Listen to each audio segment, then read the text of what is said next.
نهاركم سعيد. أنا محي الدين غريب، عضو تكنوقراط مصر وبمثل فرعها في الدنمارك. في الفيديو ده هتكلم عن الفساد والشفافية، عن أسباب الفساد، مكافحته، والمساوئ بتاعته.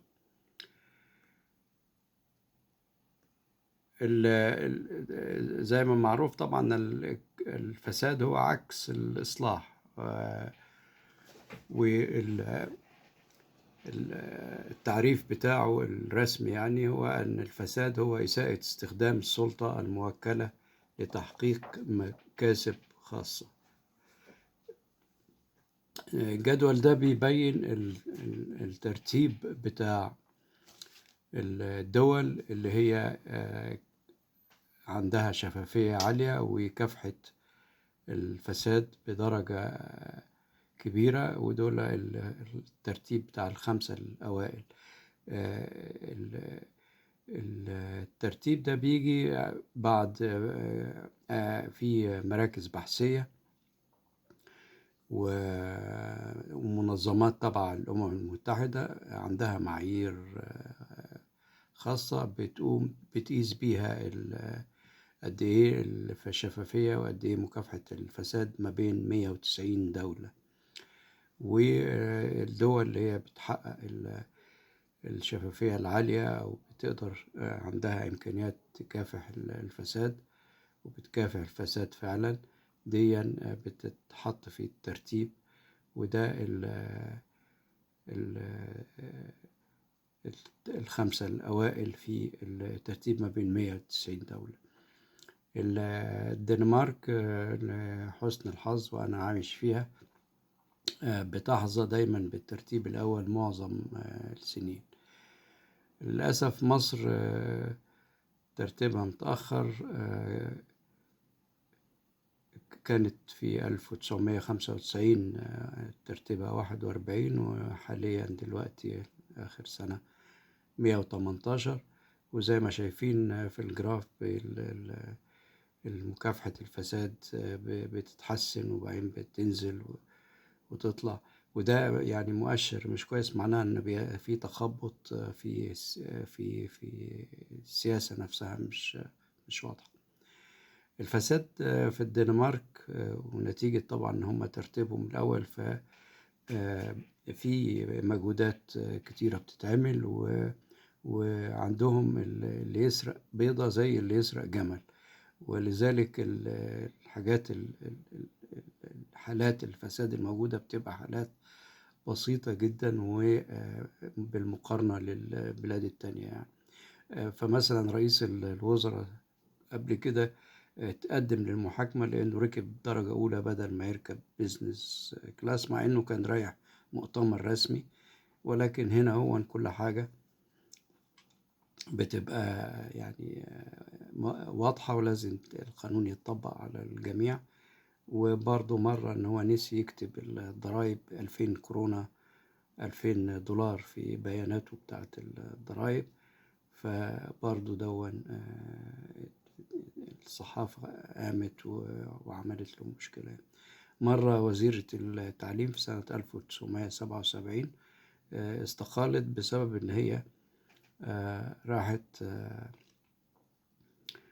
كان عندها مؤتمر في الجزيرة التانية، وكان فكلمت إن المعدية تستناها 5 دقايق، مجرد 5 دقايق، برضو الدنيا اتقلبت واضطرت تستقيل. برضو كان وزير تاني برضو استقال بسبب إن هو أخذ صلاحيات تاني. أكبر قضية طبعا معروفة هي كانت في 1993 لما سقطت الوزارة بسبب إنه في سنة 1990 وزير العدل اللي كان في الحكومة أخفى بعض الملفات عن البرلمان، ودي كانت ملفات بتاعت اللاجئين السياسيين من سريلانكا. ومجرد إن هو أخفاهم أو أخرهم دي طبعا يعني عملت مشاكل كتيرة، ووزير العدل استقال ساعتها، وبعدها بكام سنة الوزارة كلها استقالت. دون الخريطة اللي هي بيبقى فيها اللي هم 190 دولة، ودي بالألوان، كل ما يكون اللون داكن كل ما يكون فيه إخفاق في مكافحة الفساد.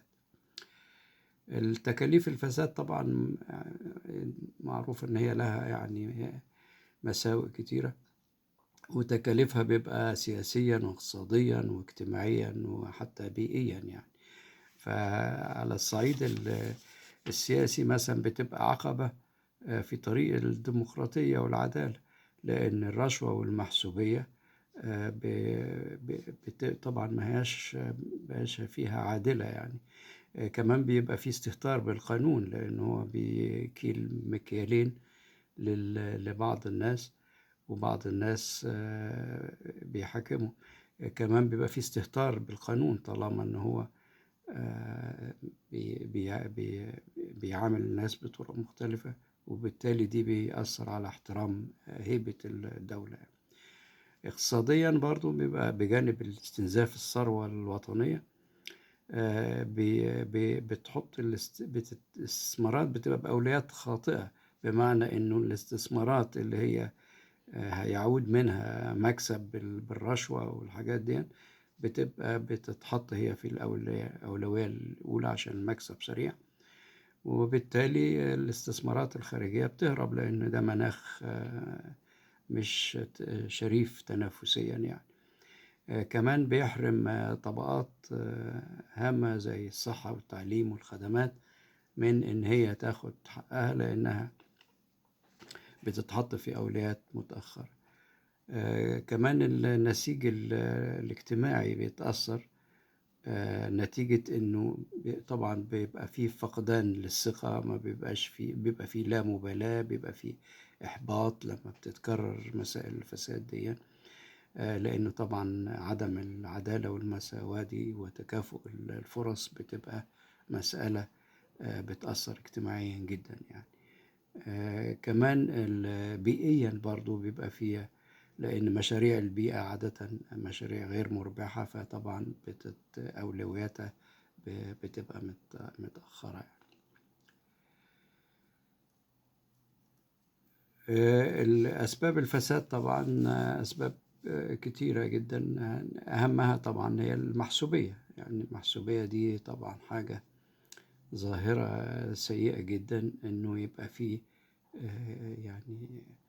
يعني يعامل الناس على حسب إذا كان لي قريب أو لي صديق في الوزارة أو في الهيئة دي. طبعا حاجة طبعا برضو عدم وجود قواعد شفافة في المساءلة في القطاع العام والقطاع الخاص. برضو وجود إجراءات واضحة في تخصيص واستخدام الأموال لو مش موجودة طبعا هيبقى برضو دي تزود الأسباب يعني. التستر طبعا يعتبر سبب من ضمن الأسباب. لما بيكون في كده بيبقى ما فيش بيبقى فيش جدوى من المحاكمة، وبالتالي بيحصل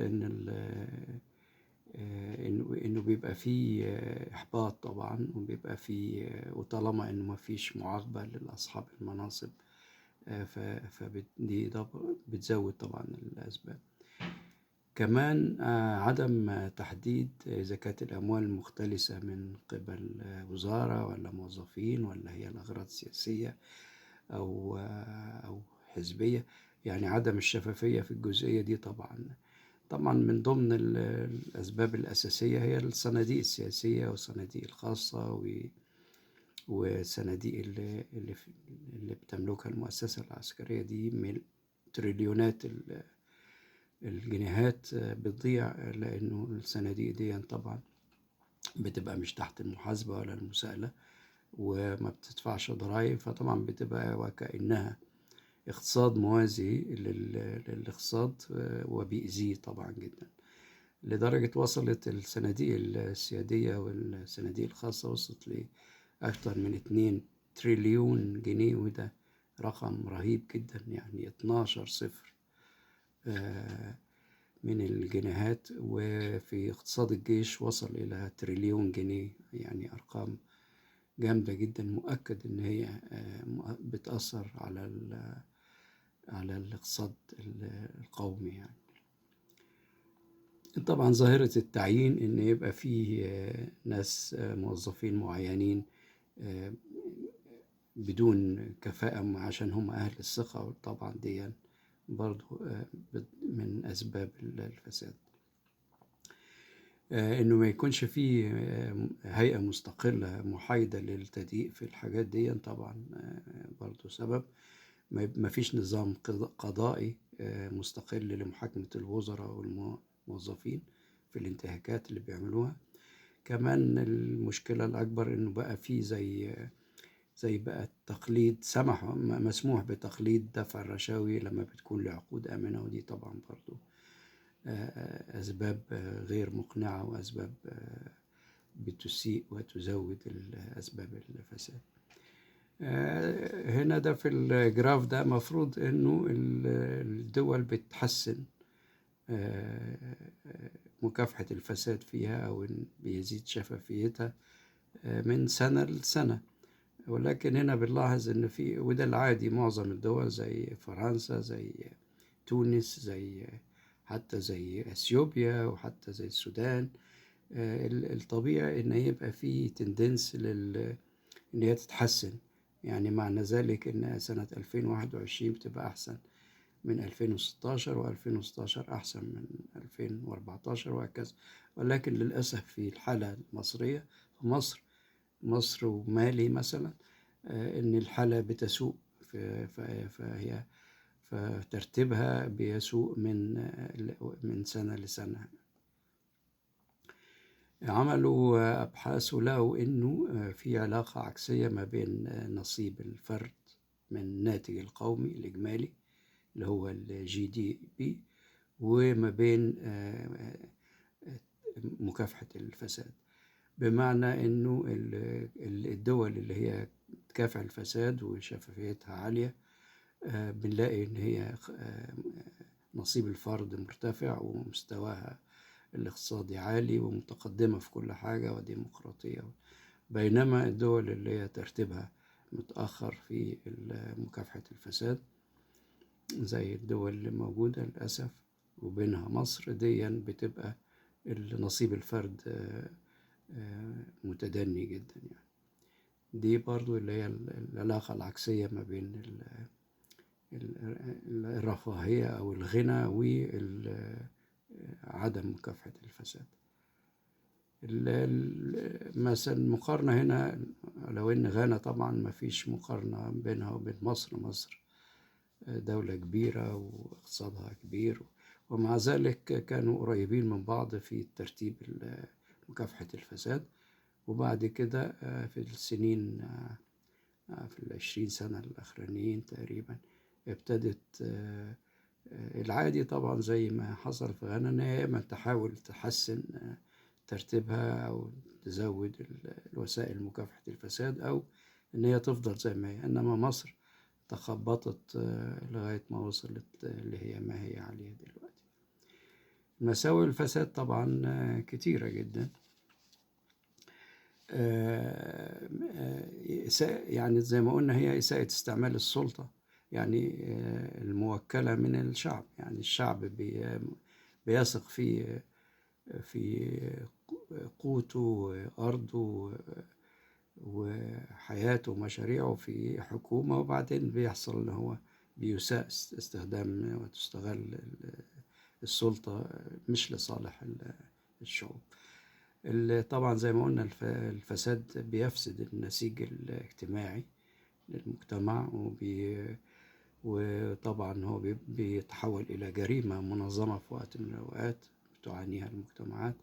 وطبعا زي ما قلنا إن هو بيبقى عقبة للديمقراطية وسيادة القانون، بجانب إن هو بيستنزف الثروة الوطنية اللي بتأذي المتضرر الأساسي منها، هي الطبقة المتوسطة والفقيرة.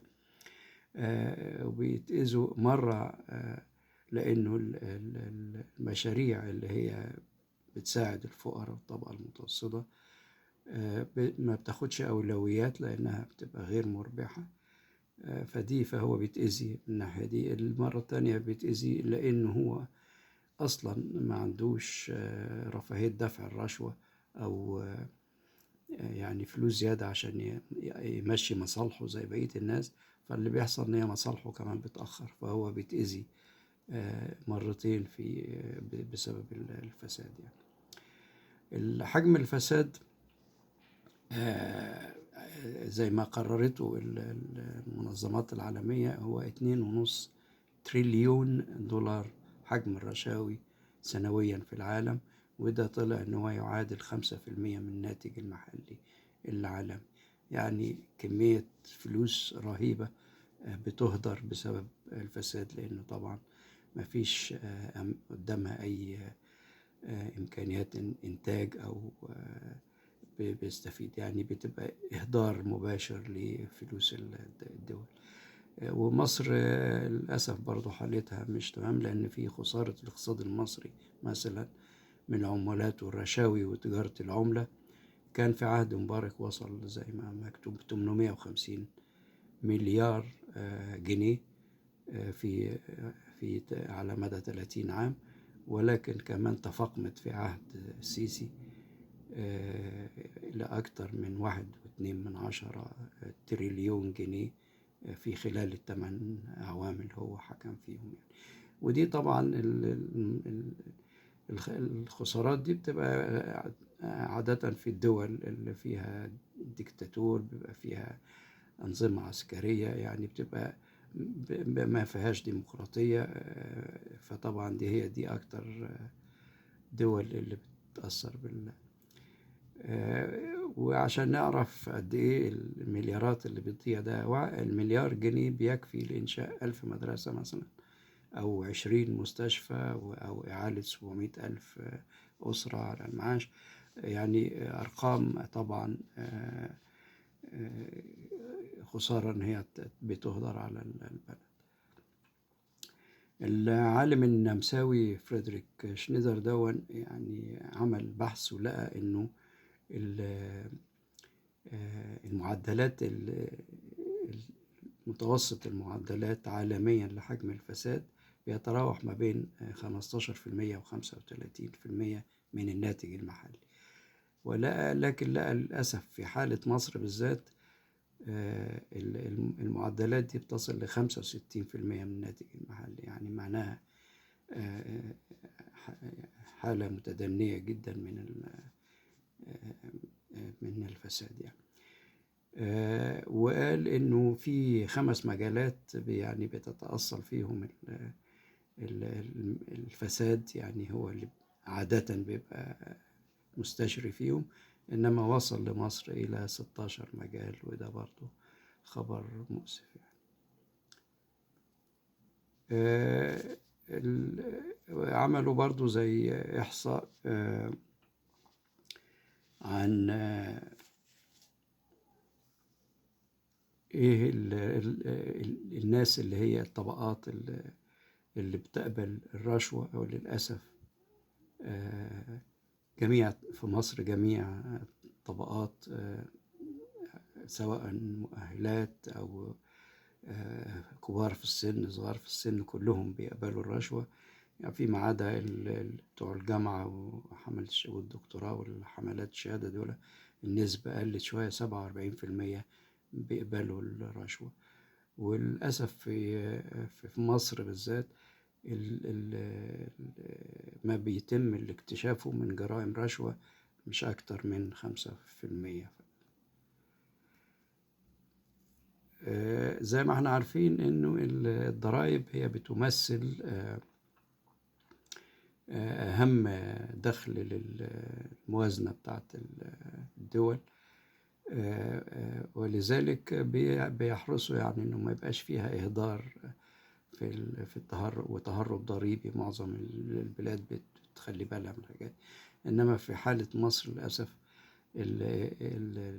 التهرب الضريبي في القطاعات المختلفة كبير جدا.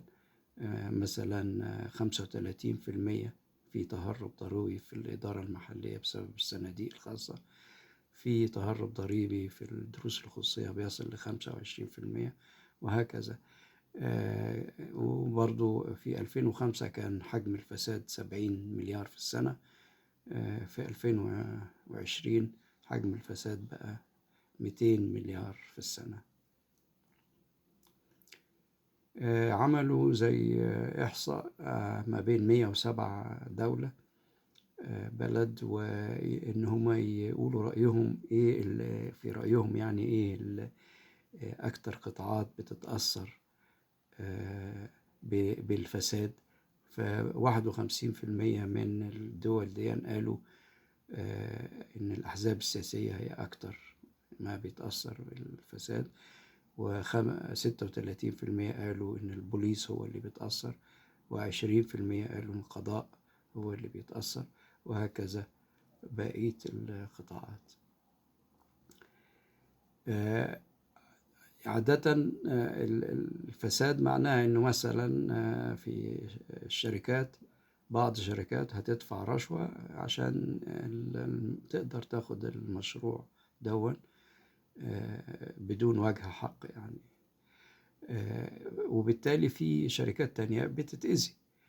فالشركات، نسبة الشركات التانية اللي بتتأذي بسبب الفساد في مصر 41%، يعني تقريبا نص الشركات اللي بتحاول تشتغل في الاقتصاد وبتحاول تعمل مشاريع، تقريبا أقل من نصها شوية بيتأذي بسبب الرشاوى. وطبعا النسبة دي كل ما بتزيد كل ما معناها إن الحالة الاقتصادية بتبقى سيئة جدا، والانعكاسات اللي قلنا المساوئ اللي هي بتنعكس اجتماعيا وسياسيا. بلد زي اليابان ما فيش غير 2% بس من الشركات هي اللي بتتأثر بسبب الفساد. في الأرجنتين 17%، في بريطانيا 17%. وطبعا هنلاقي البلاد التانية اللي هي فيها كمية فساد أكتر بتبقى نسبة ما لا يتحقق للشركات نسبته بتبقى أكتر. ولكن ومع ذلك برضو في أمل إنه لما على بس ده متوسط العالم يعني إنه في تحسن في مكافحة الفساد، بدليل إنه هو في القطاعات المختلفة، يعني بدليل إنه هو تحسن من 2013 بقى أحسن شوية في 2014 وبقى أحسن أكتر في 2020. بس ده متوسط العالم، يعني لا يزال في دول مش ماشية، حصل العكس بالنسبة لها. ودي القطاعات المختلفة اللي هي تحسن فيها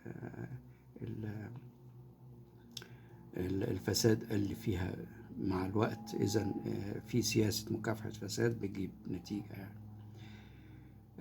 مكافحة الفساد طبعا هي أهم حاجة ما نبصلهاش من منظور أخلاقي أو ديني، لأن ده طبعا هيودينا في حتة تانية. لازم ينظر لها من منظور اقتصادي، من منظور سياسي، من منظور تطبيق القانون، علشان نقدر يعني يبقى فيه نتيجة مكافحة ليها يعني. الحاجة التانية لازم تبقى جزء من الثقافة العامة، يعني يعرف إنه إذا كان البلد، ليه البلد فقيرة؟ لأنه فيها نسبة فساد كتير، ويعرفوا الناس بإيه هو الفساد. كمان لازم يدرس في الجامعات على أساس إن هي ظاهرة إنسانية، ولازم تسن قوانين طبعا للوقاية. برضو لازم يعني تعد مناهج بسيطة للمواطن العادي عشان يتعرف على الفساد. وأهم حاجة إنه لما حد يبلغ عن فساد لازم يبقى ليه حماية، يعني مش ينكل بيه علشان هو فضح حد أو حاجة. ودي لازم يكون لها قوانين، ولازم يكون لها يعني يدافع عنه أو يساعدوه مجانيا. الضحايا بتوع الفساد لازم يساعدوهم ويدوهم المشورة القانونية، ولازم يبقى فيه حماية كاملة طبعا للأشخاص اللي بتبلغ عن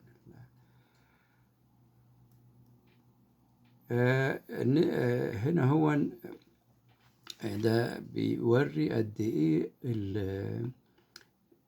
نسبة الجرائم الفساد والرشوة اللي ما بيتمش التبليغ أو مقاضاتها.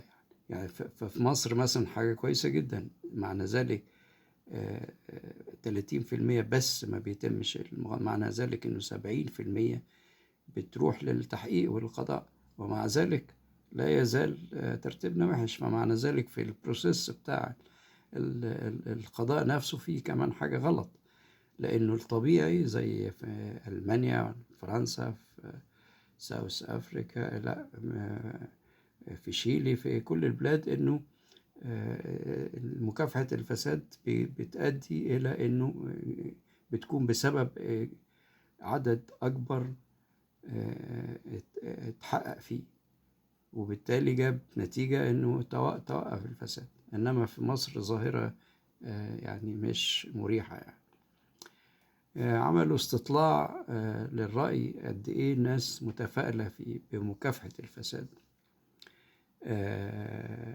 وإنه المكافحة بتعمل فرق، يعني بتجيب نتيجة. طبعا الدنمارك نتيجة إنه فعلا المكافحة جابت نتيجة، ف90% من الشعب كان متفائل وقال إنه فعلا النتيجة كويسة في مكافحة الفساد.